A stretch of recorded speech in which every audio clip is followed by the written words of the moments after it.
first segment of what. All right. Hey, everybody, this is the first segment of what we are calling the Playhouse Where Are They Now?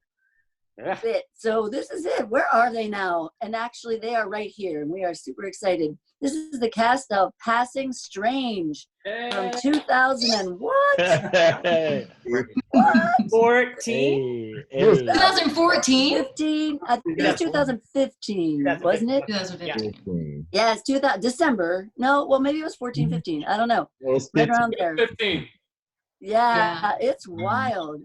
And it's a show that absolutely changed my life. And every time I talk about the theater and people say, what was your favorite show? And this is the one that tugs at my heartstrings and I can't let it go. And I come back to it over and over again. And as Sean and I have said many times, it really changed how we feel about theater and the trajectory of our theater. And I'm getting choked up because I'm so excited about all these beautiful faces. I love you too. So why don't we take a moment and let everybody introduce themselves and maybe say the role that you played, and then we'll get back to it. Yeah, or roles that you played. Yeah. Yeah, or roles. Let's start with Garrett. You're up in that corner. Yeah, I'm happy to start. Hey, y'all. My name is Garrett Turner, coming to you from Florence, Alabama, my hometown today. And I played Mr. Franklin, Mr. Venus, and Yoop. You. Yeah. Oh, yeah. All right, Jeroyce. Hi. Hi. I'm Jeroyce Jada. I'm in Brooklyn. I'm like, who did I play? Okay, so Reverend, Terry, Hugo. I think that was it. Oh yeah, and Christoph. Yeah. Oh yes, Yeah, I miss you Christoph. all so much. Oh my God, yes. Eric. I'm Eric R. Williams, here in New York City still, and I played youth. Yes, you did. And you did it beautifully. Thank you. That's all Skylar. I'm worried about. I'm Skylar Volpe. I am also in New York right now, and I played Edwina, Mariana, and Sudabe. Yes. All right, Daryl, you're on. Hello, I'm Daryl Williams, and I played Stu. What a great role. Yes, and you killed it. Yeah. All right. Sean, what did you do? I directed it. I did, and just so it's 7 o'clock here. Do you hear that? Woo! From afar. Yeah, from far. It's so, my favorite part of the day actually is 7 o'clock. Yeah. And it's really amazing how that's grown here in my neighborhood. It's just been growing. I don't know how it is for you guys, but like it just gets louder and louder every day, and it's like so beautiful. So that's kind of cool that you're on this and we're getting that. Yes, I directed it. Yep. And Darlene.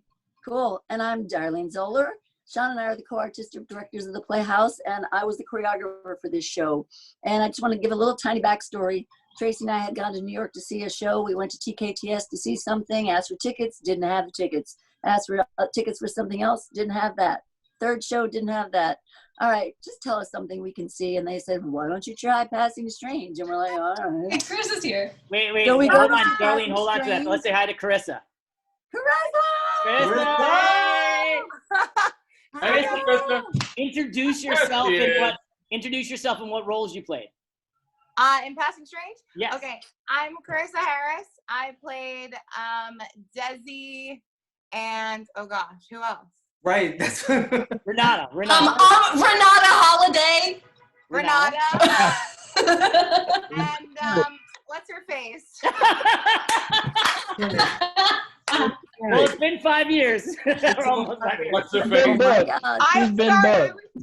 I was taken off guard. No, me too. You're good. You're good. It's true. We were all struggling. It's okay. Oh my God, we love you, Carissa. Yeah, it's so good to see you. Hi, everybody. Hi. Oh my goodness, look who's all here. Everybody, it's crazy. Hey, beautiful. Darlene was just talking about how she found out about the show. Actually, you want to continue with that, Darlene? Yeah, so it was a total accident. It was the only show we really got tickets for. Tracy and I went in unknowing anything about the show, watched the show, totally blown away, bawled my eyes out, couldn't leave the theater, moved to tears. went home, told Sean, and the rest is history. And here it is. You know, we put this show on because it was an incredible labor of love.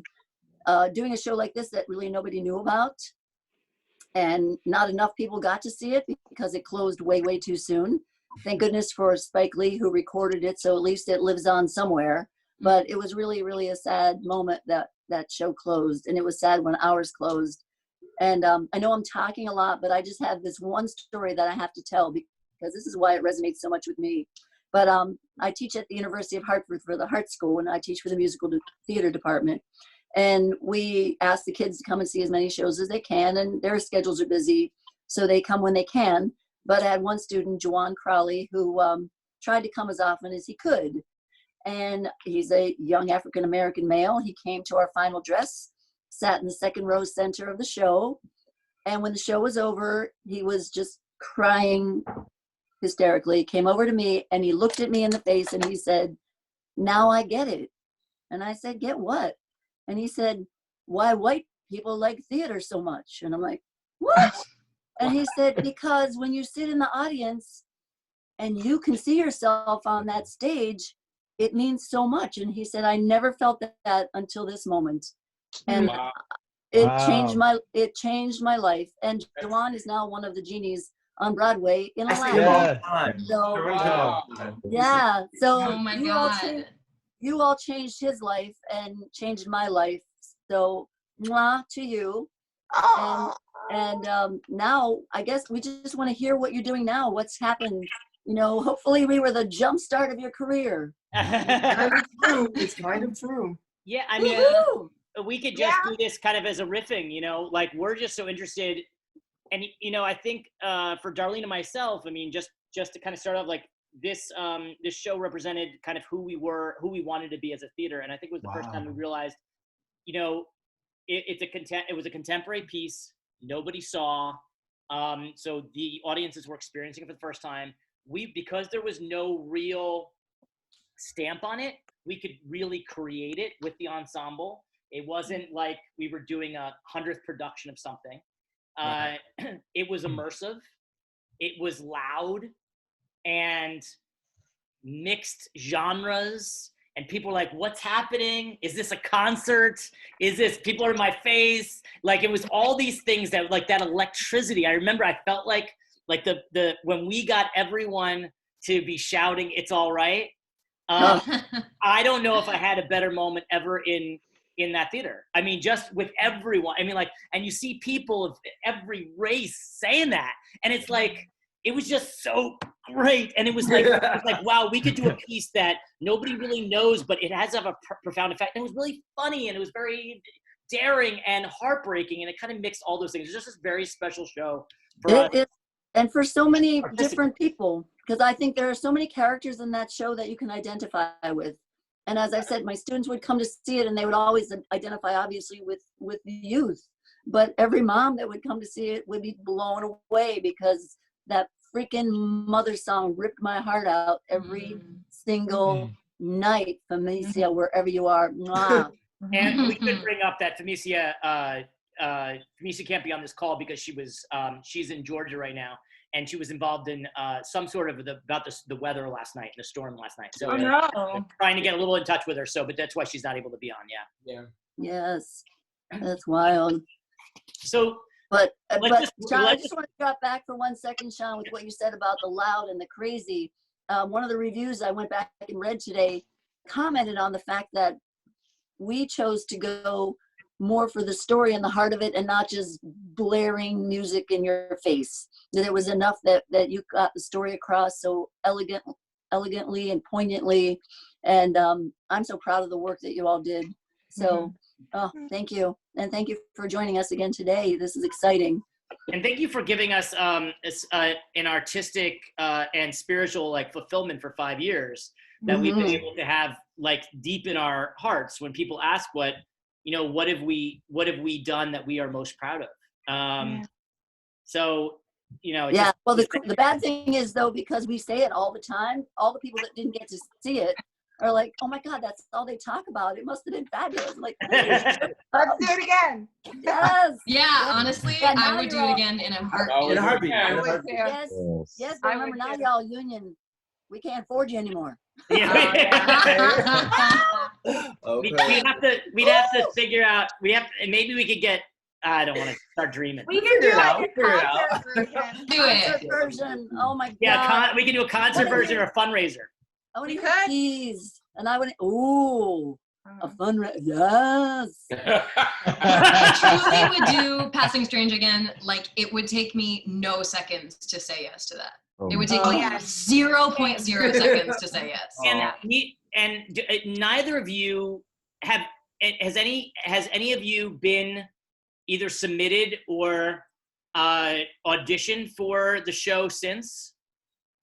No, I have. I'm wondering how many times it's happened since. Once. You did. Only once. Yeah. Nobody does it. Nobody does the show. In Philadelphia. That Yeah. listen for. And you didn't get cast? No, they weren't looking for my youth. No, it's weird. Oh. It's weird. You would think that you like, because it's a special sort of like energy that Right. like, I feel like any one of us could do anything, but I didn't get it either. Joyce, me and you, we've done this at Playhouse. That was our second time doing the show. Yes. Yeah. Wow. I feel like if Not I done had enough. the opportunity to do it again, if it wasn't with our cast, I feel like it would be strange for me. Yeah. Like, Totally agree with that. I totally It agree with would. that. I just think that there was something really special about how every day we all came into the rehearsal room and created together. We were all just, including Sean and Darlene, like we were on just the same wavelength. And I haven't experienced that in a really long time. That I had experienced that in the past, but that was the first time in a long time that I had experienced how something about the way we were able to create things, it just made sense. Like all the puzzle pieces were there. That's beautiful. Yeah, Well, you all created. I was learning. Oh my God. Same. No, same thing. That was part of it. Yeah. That's a whole lot of worrying going on. I will never forget some of those heart-to-hearts, man. Oh my God. Let me just tell you, that show for me, right after then, I had an opportunity to do a one-man show, which I never thought I could ever really do. Nice. And the one-man show, there were 26, Clarissa, 26 monologues. Oh my God. But you were like, got it. I was like, We're prepared. okay, let's go. Let's do it.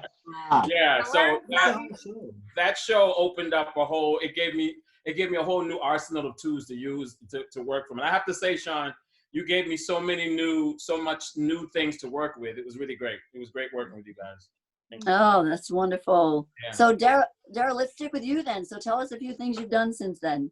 Well, the other guys have already heard this, but I'm doing the cruise ships. I'm a headliner on the cruise ships now. It's amazing. And yeah, I wrote my own show about my life, and it's called The Mind of a Tenor. Okay. And, yeah, it's my life and the cover songs that help me tell the story. And so I've been doing that for now. Like right after Passing Strange, a year after that, I started doing After Midnight. And then I saw a couple of times on the show, and they gave me my own show. They were like, "You have your own show." And so right now, I've been doing my own show as a headliner for the past 2 years. So the dream. Standing ovation. What's one of the cover songs that you sing on there? I Believe in You and Me. You are doing it. I was like, oh please. Oh, that's yeah. And a lot of Stevie Wonder tunes, stuff like that. Yeah. So it's and that then has led me to a book. So this kind of coronavirus thing has kind of given me opportunity to sit down and write. And so I'm writing my own book now and working on my own show, which is great. So. Yes. I love that. Awesome. So great. Yeah, that is really great. Do you are you gonna what's happening with you have no idea, like nobody knows, but are you expecting, you're still employed by Royal Caribbean, so you're going to eventually go back on I think what will happen is all the ships, I'm registered worldwide, but a lot of the ships have casts. They have their own shows, and a lot of those shows, they employ a lot of people. So I think after midnight there were 25 of us on stage at one time. So what will happen is they will go into a rehearsal process when they get the date that they're going back, and what's going to happen is those shows have to rehearse first. So a lot of us guest entertainers is what we're called, will be called to go back before. I'm almost thinking before they get to rehearse the new cast. Oh, so wow. We'll kind of be the I don't know what you call it, the first string. And nice. then they'll bring in the other shows. I'm speculating. No one knows because we've never been through any of this. So yeah, right. Literally. But that's me. I want to hear about you guys. What are you guys doing? Who wants to talk? Carissa, nobody wants to go. Carissa, you're on. Okay. Well, I'm in my apartment in Brooklyn, self-isolating. It's great. Looks nice. I like it. Yeah. Thanks. I think we're neighbors, Carissa. I think we're neighbors. Oh yeah? I'm in Bushwick. I live in Bushwick. I know. Hi. What? Hey. I'll stand on my roof and I'll wave and see if I can see you. Yeah, no. After this, I'm definitely gonna I was actually getting ready to go do a production of Bodyguard the musical at Riverside Theater, and it was a co-production at the Walnut Street Theater. So that was supposed to start. Our opening night would have been tomorrow, actually. So that's really sad. I pretty much knew about that since the first week of January. It was like the last week of auditions in the city before Christmas and all the holiday stuff. Yeah. So first week of January, I knew I was doing that. So that's kind of, it's a little rough to deal with.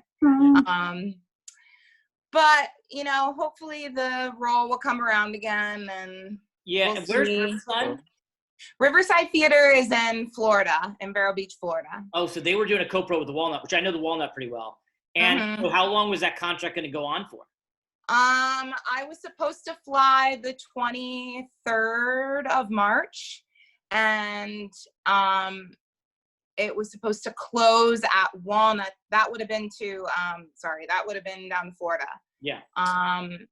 Till beginning of May, and then we would have opened at Walnut Street like 5 days later in May and closed in mid-July. Oh, wow. 5 months. Oh, that's a nice time. Yeah, it was a really big, it was going to be a really big jump for my career. It still is. It still is. It is, yeah. I was having a hard time about it a few weeks ago. I'm doing a little bit better now, but our director actually emailed me personally this past weekend and was like, I'm thinking about doing a Zoom thing where I teach the opening number, and like, because we would have been open tomorrow, so do you think that would be a good idea? And I'm like, yeah, because I just worked with him doing Beehive the musical a few months ago at Riverside, so we're doing that tomorrow, so that'll be fun. Oh, that'll be great. We're gonna do a dance class. He's gonna teach the opening number to the cast, and then we're all gonna do like a cheers, like meet and greet, that kind of thing, which is, so it's nice. Yes, hang in there, girl. Good things will come.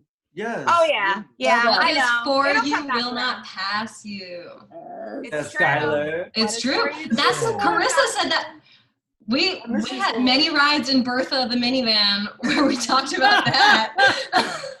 It's true, because Sean, I was almost not in Passing Strange. I don't remember. What is for you will not pass you. Yeah. Wait, hold on. What happened? I said I was almost not in Passing Strange, but I said my whole saying is, what is for you will not pass you. That's beautiful. That is beautiful. Yes. Mm-hmm. And it's true. Yeah. That's what I said, Skylar, because I know like when you'll tell everybody about your life soon, but it's just real. It's hard. But Tell us, Joyce. Tell us what you're doing. Oh, me? Okay. Honestly, I just bought an apartment. I like. Yeah, that's cool. That's a big deal. It's a big step. Amen. Yo, it's being an actor is so beautiful, but sometimes you don't always get we go through things like Carissa just explained. It's very up in the air when you're following your truth. But I took a second off. I just got my equity card in almost this time last year. Hey. Oh, thank you. Yeah, from doing one of my also favorite shows, The View Upstairs, and that changed my life because it was, again, like Juwan said, I didn't get to see the show off Broadway, but reading the script it was the first time I saw me. It's about this queer fashion designer in New York. He's annoying, very much like myself sometimes.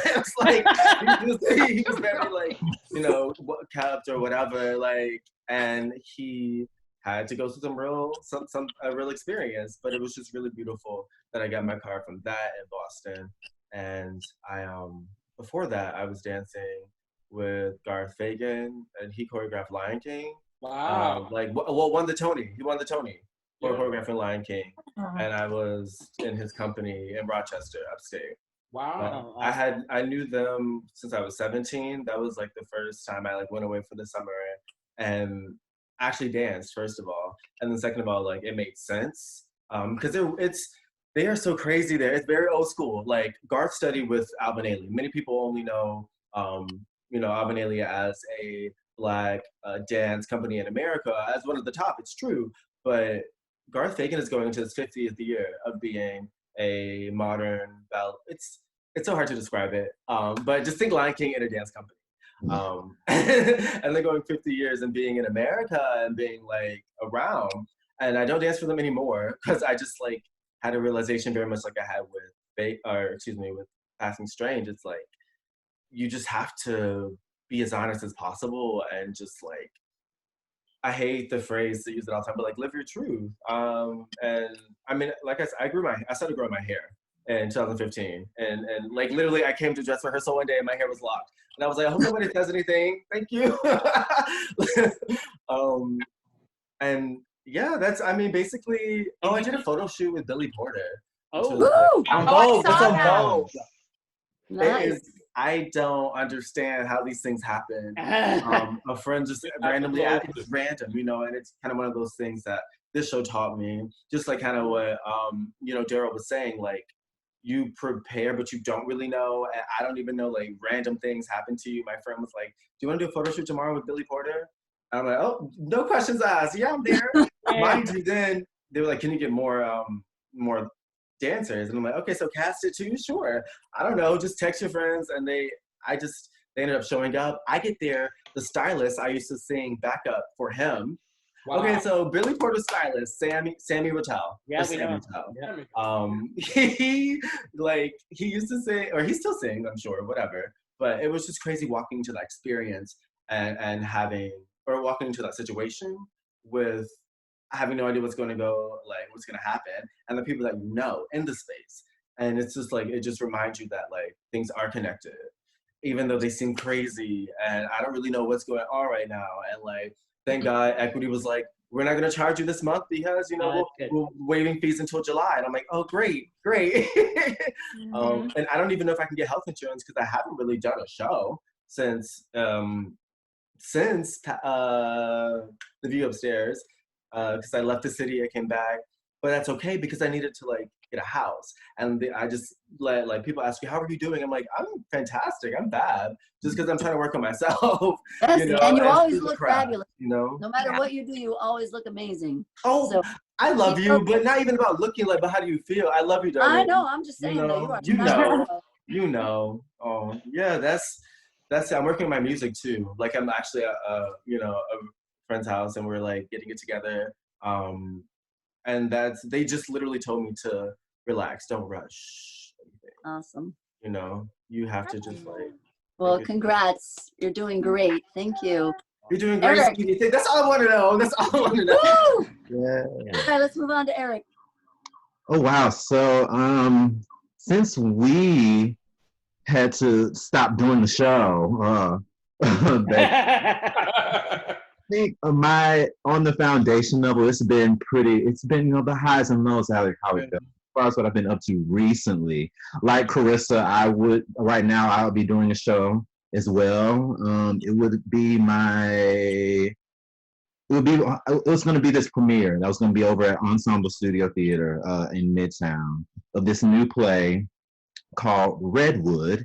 And I was really excited about it because I've been wanting to do more plays, I love musicals, but I was like, I want to do some more plays too. And so, this one came into my world and, everything started happening. It's like, guys, we're going to put a pause for 4 weeks, see how we go. We didn't make it to 2. It got to about a week and a half, and like, we're going to have to postpone into the fall.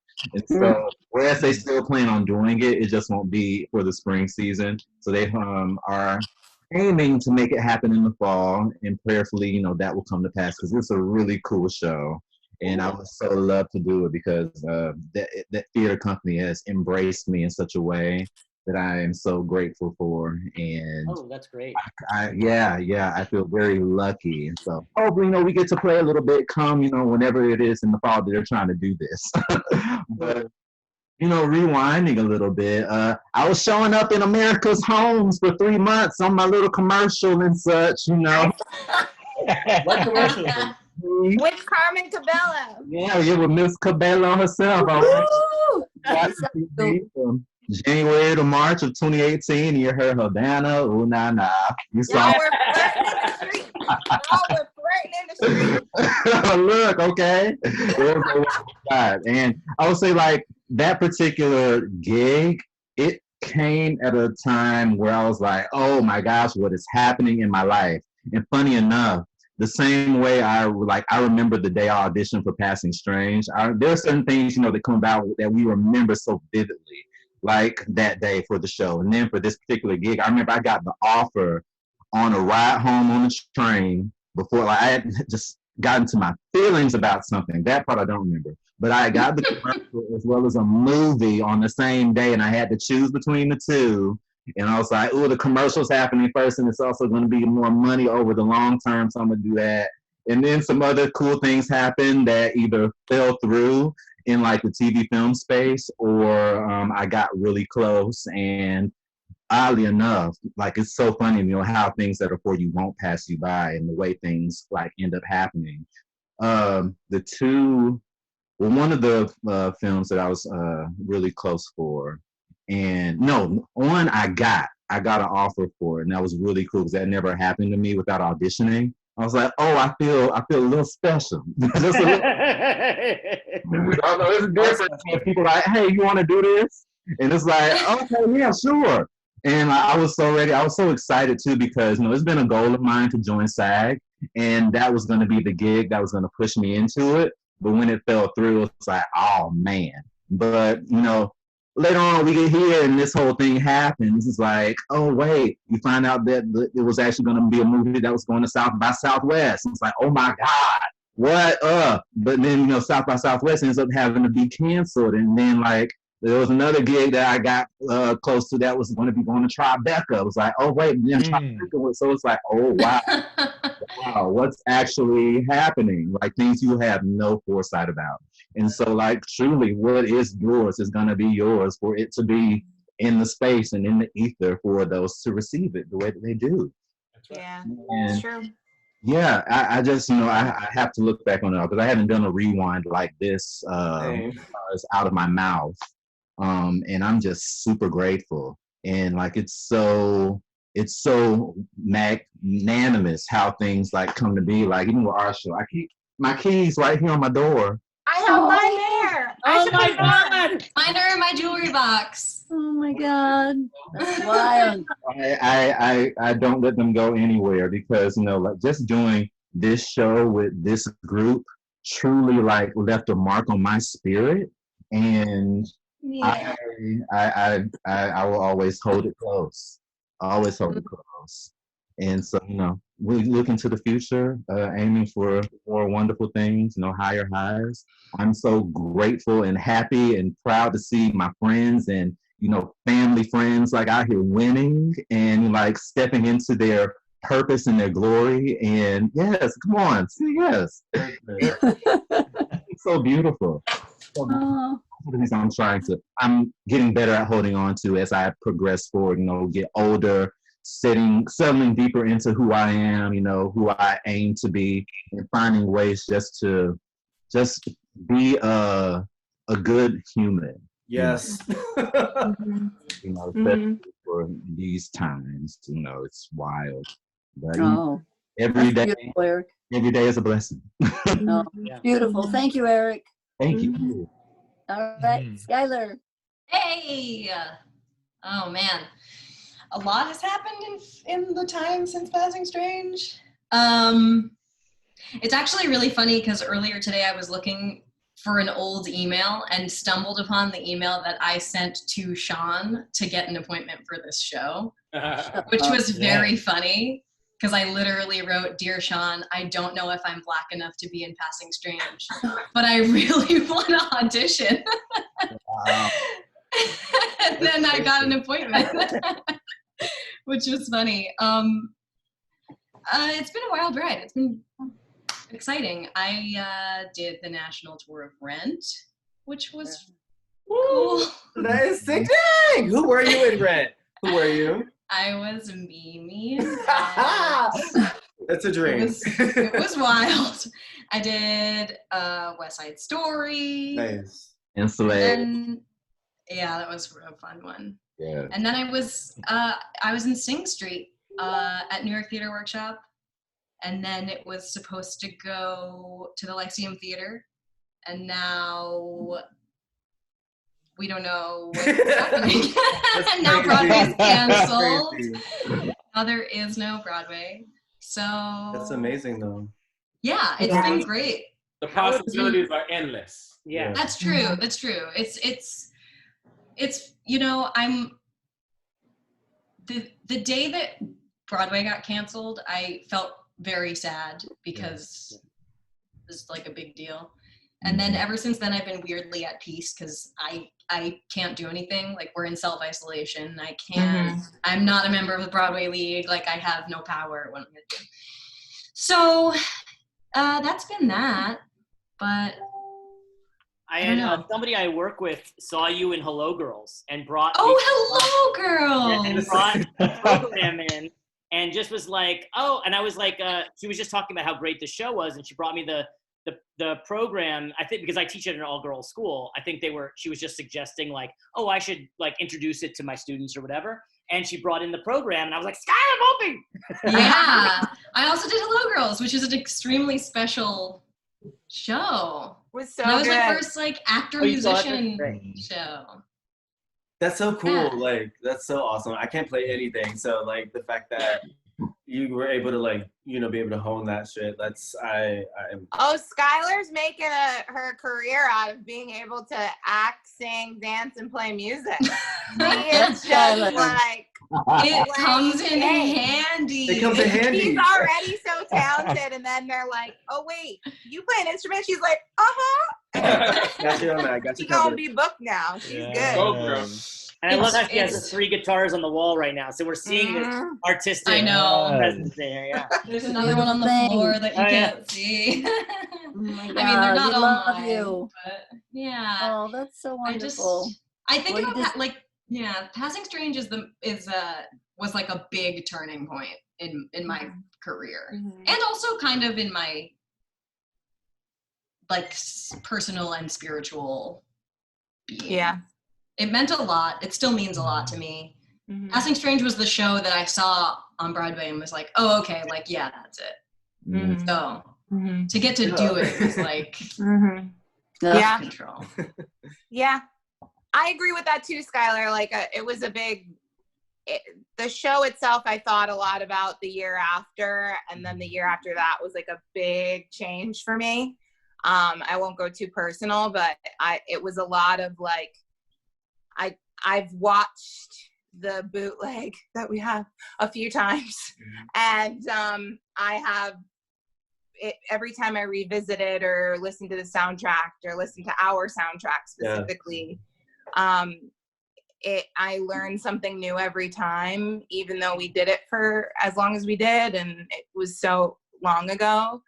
And just like that, the reminder of like self-love and you're wanting to accept yourself without needing the validation of other people is very present to me, and like this particular space of the show, you know, and having a support system is very important as well, which I believe, you know, I try to stay in communication with a lot of you, but, you know, specifically Garrett and I speak almost every week, every other week, you know what I mean? Sky and I, like, we still stay in touch and message each other a lot. Same with Eric and I on Instagram. And I'm always liking Joyce's stuff and Daryl's stuff. So I feel like we're all connected still as a support system, whether or not, like, we see each other, you know?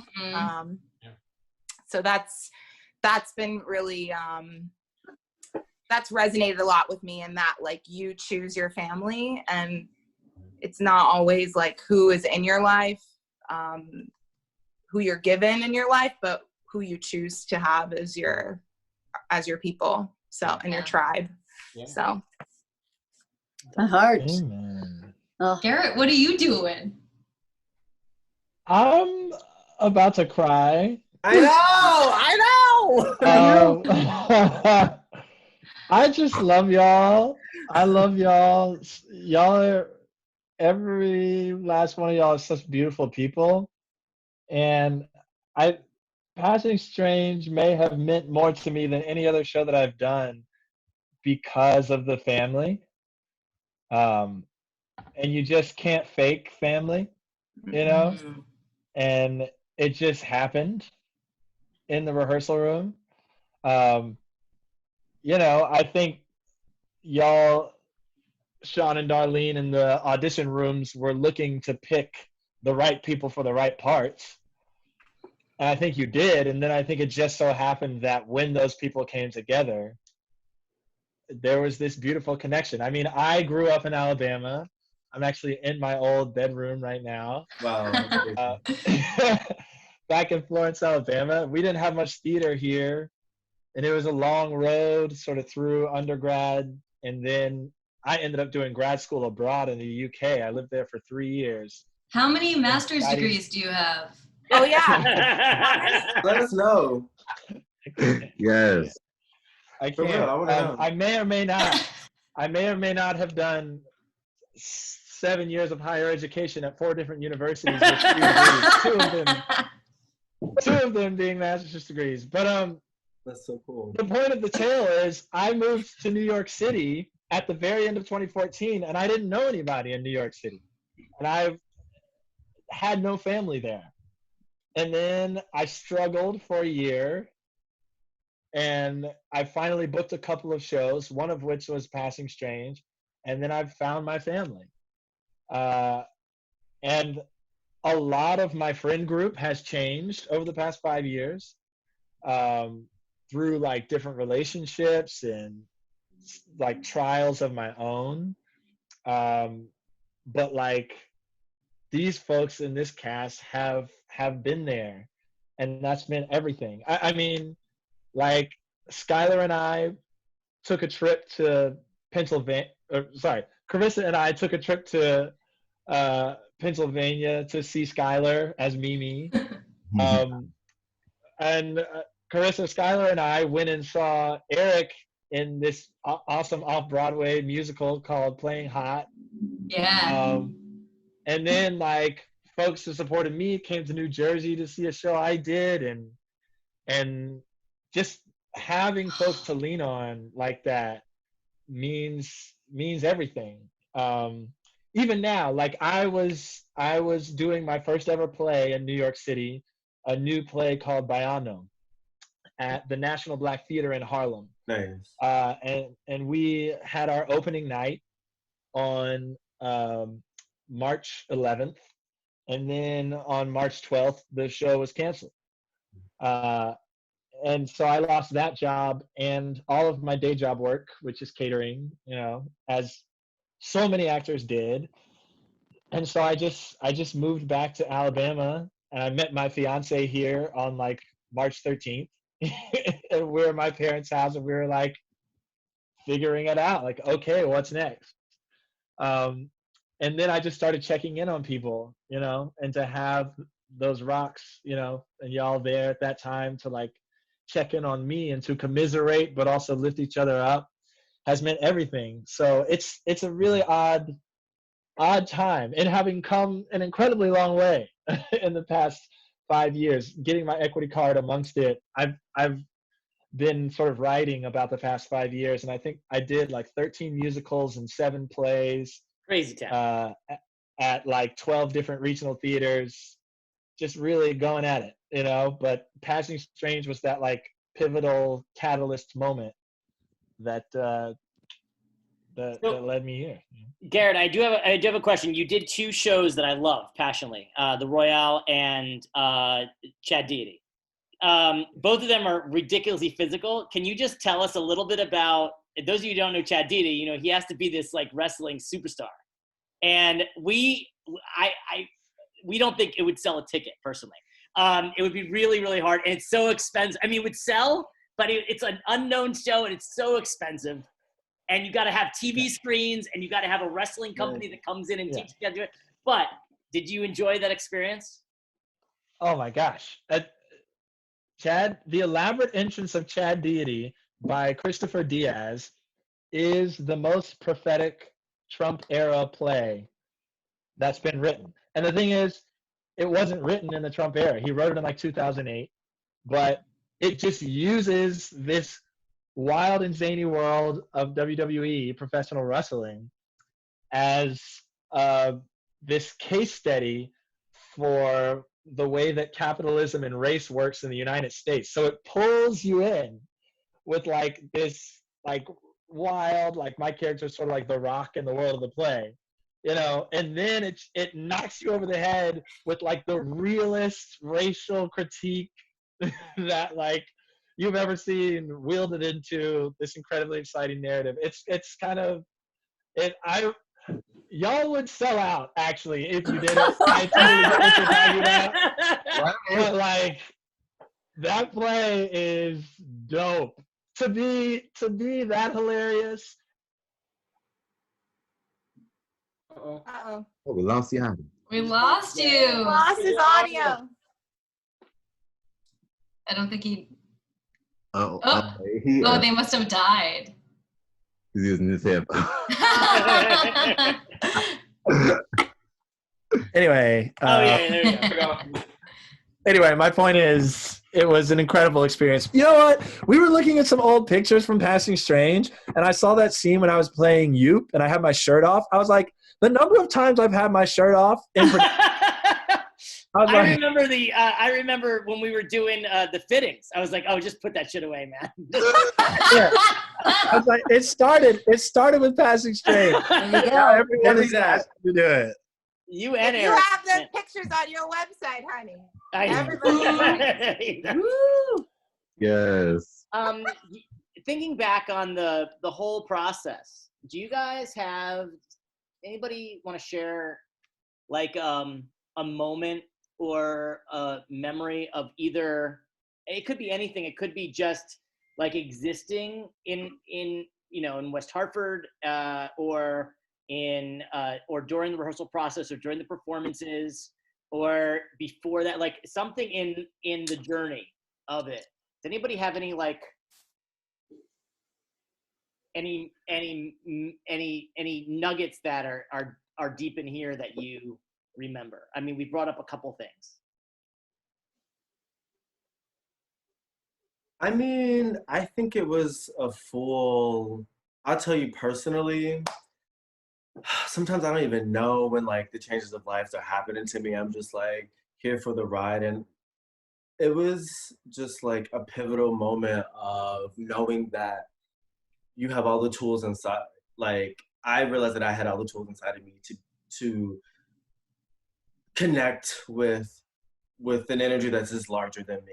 Like a lot of actors, a lot of people, a lot of entertainers, we, are like literally at the forefront. People come to see us, but no, like once you realize what that comes with, like people are literally, wanting to see you or not, or not, but it really changed my perspective. That's what I'm getting at, perspective. It was such a huge moment because maybe Daryl, I know you didn't know the show, but the majority of, and that's okay. Like most of us have done shows that the View Upstairs I got my card for. I know that. I loved it. I learned it. And what I felt like, Daryl? I felt like how you were feeling, even though that wasn't, it's all, there's internal, there's external, but I felt like you and I saw somebody go through it and I knew that I could do it. Okay, I just needed you to know that too. Oh, okay. Yeah, no, I was there. And I just realized that it was it's so much more than me. So you can kill your ego immediately.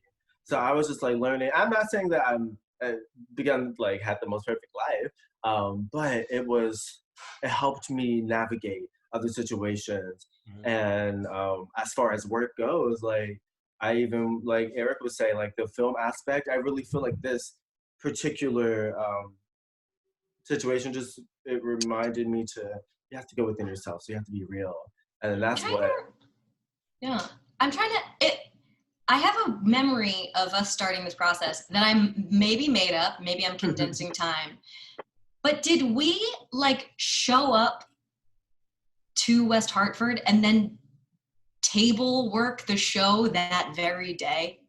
Am I remembering that correctly? Yes, you are. We did that. Yeah. So we like read a chunk and then we'd go back and talk about it. Yes. Nobody does that anymore. No. It's so annoying. And that also, like, I was extremely excited and like wildly insecure about being in Passing Strange. And we like had our suitcases like with us in the oh yeah, that's right. I was like in my travel like bun. I remember. Wow, that's crazy. And we like very, very in depth and in a really, really emotionally open and vulnerable way, like table worked the whole play, which was crazy. And I just remember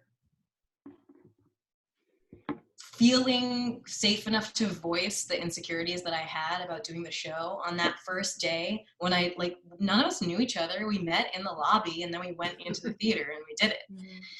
And that was pretty extraordinary. And I can't say that I've ever had that experience again of innately just being able to trust a group of people that I'm working with and know that we all were going to have each other's back about this whole process, and no one was like, I never felt like judged or weird. Like that was just a really amazing day. Yeah. Can I flip that trust around to Shauna and myself, because here we are, two white director, choreographer, and trusting that you would all want to work with us. And to understand where we're coming from and that we don't know the world, but yet we want to get into your world and tell the story. And for me, I won't speak for Sean, but it was just an opportunity. Again, the show wasn't known well, so it wasn't like I was locked into having to do anything at all. But I felt like all I wanted to do was do something to be true to the story. And what you all made me realize that if you have the right people, all you have to do is wind them up and let them go. Because you all just took over. It became a life of its own. I can say, hey, be here, maybe try this. But I didn't really need to, because you were all so gifted, and the trust that you all had with each other and ultimately with Sean and myself showed from the very beginning. So any apprehension that I had, which you always have going into a show, is the cast going to gel? Are they going to gel with us? Are they going to respect what we're doing? Are they going to be like, who are you doing this show? Mm-hmm. But it was gone within an instant. Mm-hmm. And you were all just there. Let's do this. And that's what made it so special for me, because you trusted us and you let us do our thing and we let you do your thing, and everybody together shone this beautiful light that will go on forever. I mean, it's just like a beacon to me, and I don't think there's a week or two that goes by that I don't talk about this show. And for my students, every year I teach them all different choreography from different shows, classic from a chorus line. I teach them Church Blues Revelation every year. And that way, it gives me the opportunity to tell them about the show and tell them all my stories and tell them the Juwan story and tell them how important theater is and tell them how important it is. And I don't care if 90% of them are white. Those 10% of my African-American boys and girls need to hear these stories. Yeah. And the white girls and boys too, They all do. Yeah. And they all do, exactly. So, I'll go down the road. Okay, you be the reverend. You go sing that song. All right, you do it now. You be healed. Nice. And it is so, it is just so ingrained in my soul now. So can I tell you about? Oh, go ahead. I'm sorry. I didn't. No, you go. No, I just wanted to say to each and every one of you, just thank you. One of the things that was profound for me was the moments of discovery, and it wasn't so much about. Well, it was the show, because I had to discover the show, but but discovering me, and discovering that it wasn't really about me. It was about telling the story, which sometimes I hate that phrase, but I can, and I'm going to tell you the day it happened. It happened late, but it happened. As long as it happened. I think we were opening for previews. And we had a small audience, but there was this one family, and I was like, nobody's gonna get this. I'm not getting this. I hadn't really gotten it, what it was yet. And there was this family. There was a mother and twin sons, and they were both about 6. They were huge, and the father, and they were sitting on house right on the second row, and the whole time, I was worried about the scene between me and Eric at the end. And Sean and I had this real conversation. I was like, the only way, I'm not really sure how to make that moment work, that transition between Stu and young Stu. Yeah. Just kind of meeting really looking at each other for the first time. And in my mind as an actor, I thought, okay, my ego is saying I should cry here. And I was like, okay, I'm gonna prepare to cry. It made no sense whatsoever. Me too, I love preparing to cry. I'm gonna prepare to cry, I'm gonna get it. And when I had the conversation with Sean, I was like, what if? And he said, don't prepare, just let it happen. And I had talked to a friend of mine, and she said, let the blanket come over you. Just trust that the emotion will come if you trust what the work is. And so I'm sitting in the audience, and I was about to make that cross to him, and I just couldn't help but lose it. I mean, I just lost it. It just came over me like a blanket. And I looked over at these twins, and they were bawling. I mean, they were bawling. And the mother looked over at them, and then she looked at me, and then she looked at the husband. And then we finished the show out, and it was just an amazing moment of discovery that if you just trust the time, the moment, the character, the story, it will all just happen. And that was just a magical moment. And then Darlene, the other moment was, I'm on the ship. This is 5 years later. And this lady comes up to me, and she goes, I saw you in Connecticut. No! She did. She said, I saw you in Connecticut. Don't you love that when that happens? She was like, I saw you and I bawled and I was trying to find out who this guy was. She goes, if you ever see them again, tell them, thank you for doing that show. It's the best show I've ever seen. And she said, what I liked about you was you didn't try, none of you tried to make it happen. It was just, you just told a story. And I went home and I just had, it was a moment. It was an amazing moment. Just an amazing moment. So yes. Happened every day. I talked to a friend of mine the other day, Eric, and I was like, I think every night, I cried every night that show happened. Every night, that same moment. You did. We all did. We all did. Yeah, we all cried. But I know, especially with me and you being on the stage, and that's why I think out of the whole show, like that return to Los Angeles, perhaps the most poignant moment of the show for me, even though it's at the end. Yeah. With Stu and Heidi and that whole creative process, that team, they made it so easy that all we had to do was connect. That's it. The words come out of our mouth. That's it. Everything else would wash on over. And gosh. Let me tell you, Stu, sorry. No. Stu is, first of all, a Leo. And he's so cool.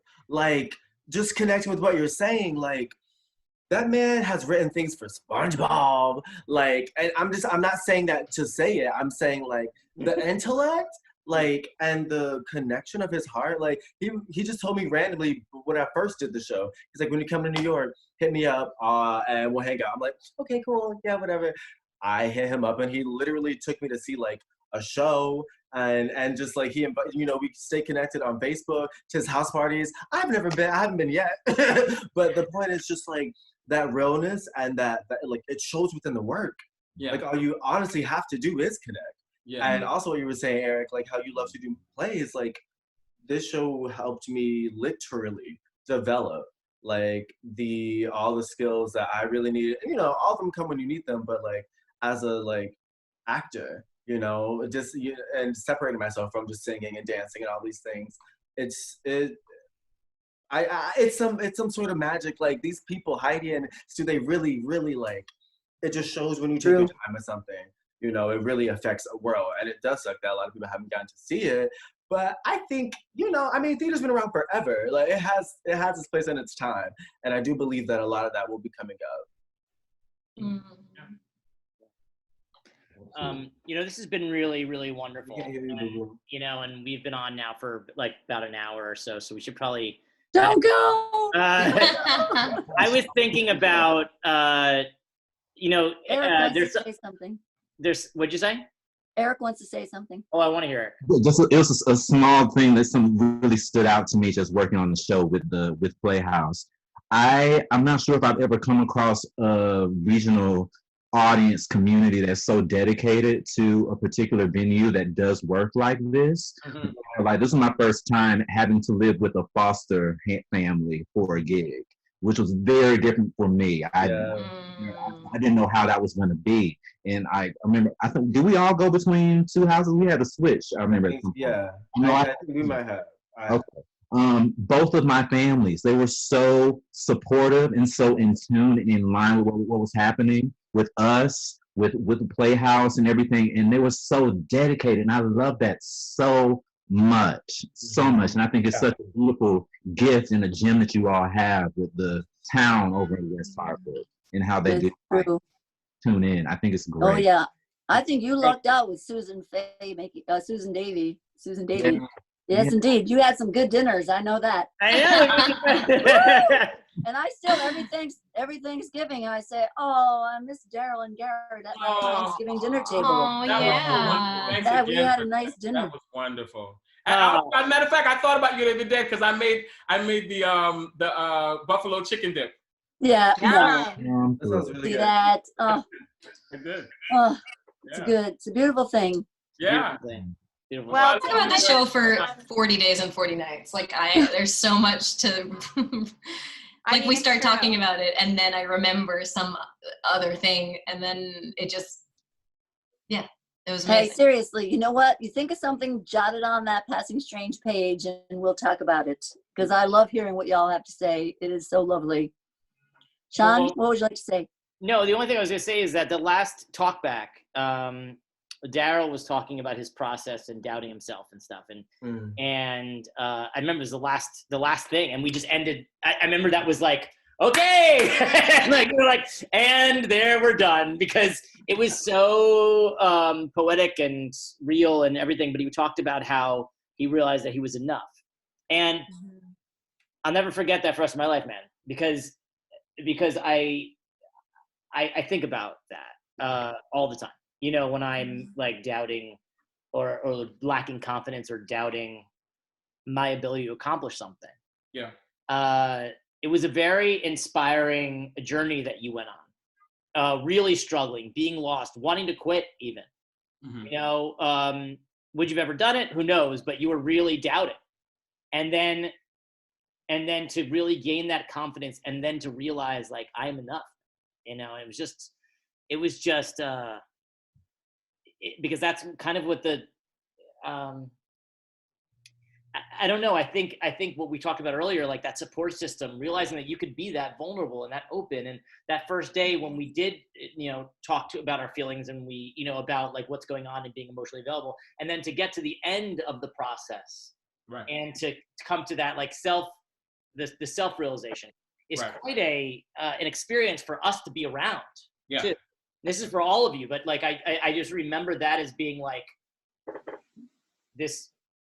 Like it's not proud or anything like that, but it was like such a sense of like love. Well, the crazy part about it in that moment, I didn't even realize that you did. The crazy part is like about perspective. I was gagging the entire time. I was just like, oh my God, he's so good. Oh my God, I'm working with all these great people. And I had no idea, until we began to like, chat more. And that doesn't even matter. That's what we all go through. But that's just the point to like. You mean that I had never seen the script before, ever? I had no idea. The love was there. I had no idea. I think we need to give a shout out to Mike Morris, because he was an integral part of the show. Morris.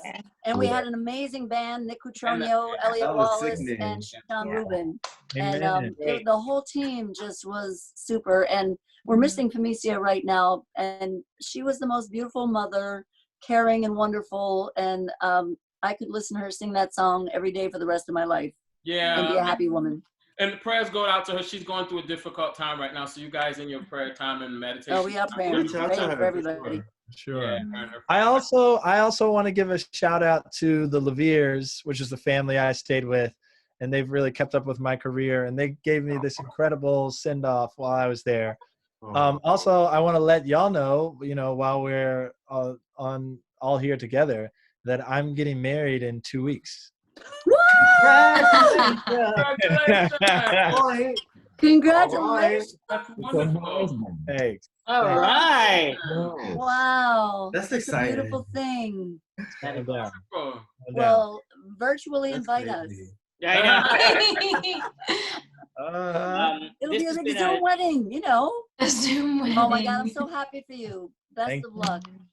This has been a truly wonderful time with you all. I'm excited I think we're just really excited to see all these next chapters in your lives too. I'm really glad we were able to connect, and this was a very special. It was a very special experience for all of us, and this is definitely proof that it was. It wasn't just like for me and Darlene. It was like all of us. No. And it was a family. It was a family. But it's also, this is a crazy time in the world, but had it not happened, we might not have done this. Exactly. To be able to get all of us together. So I'm going to take this as my bright shining lining of this whole crazy cloud that we've been living under right now. And I'm so grateful that you all agreed to do this and took the time. And I could talk to you forever. But thank you. I love you from the bottom of my heart. Thank you. We love you. We love you back. All of you. Love all of you. Thank you so much for the opportunity, you guys. It was just an amazing opportunity. And I just want to say to you guys, listen, when it's, don't beat yourself up about resting, about getting whatever you need during this time, because it's just a reset button. Because I really do feel like after this, we're all going to be up and running, and it's going to be crazy. So get your rest, do what you need to do, reset, Be ready to go. Because it's going to be great. You're going to be great. And I love the fact. I love the fact of looking on Facebook and seeing Clarissa out there, and turning on television and seeing all of you guys, and seeing Garrett on television and this one on television, and it's crazy. You guys are so talented. I love it. It's great. I think we should just end it with a giant hug for everybody. So, yeah, I was gonna say, before everybody gets off, I don't have the ability on my phone, but can someone take a picture of us? Yeah. Oh yeah. I don't know how to do that. I got it. Just take a picture with your camera. Are you on your laptop? Oh, I can get my phone. Like this? I got you. Okay. Like this? I'm on my phone, so I can't do it. Yeah. Okay, I want to do one. Wait, are we Me ready? too. Oh, I know, look crazy. I'm not ready. Do I have service? I don't have space on my phone. Whatever. I miss you guys. Love you guys.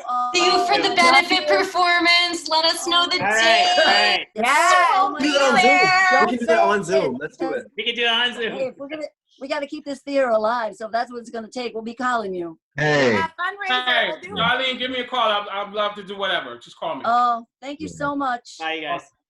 Mwah, mwah, mwah, mwah, mwah. Bye.